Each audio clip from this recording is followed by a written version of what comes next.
Welcome to the Slop Temple. We pray this video helps. In this video, I will explain how to use the DaVinci monitor.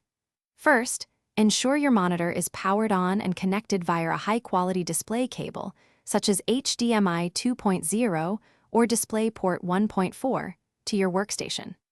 This setup is crucial for optimal performance and to achieve a refresh rate of up to 120 Hz.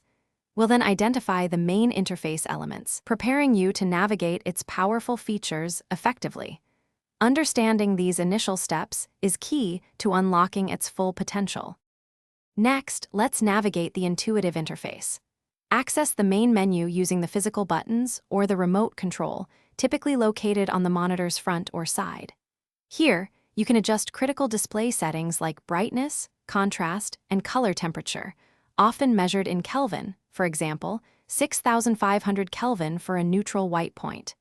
Experiment with these controls to achieve your desired visual output, ensuring your content looks its absolute best. Now, let's delve into advanced features and calibration. The DaVinci monitor offers sophisticated color grading tools and scopes, essential for professional work.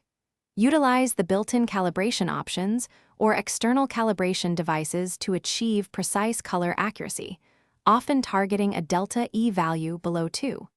This ensures your visuals are consistent across different viewing environments, providing a reliable reference for your creative projects and maintaining image integrity.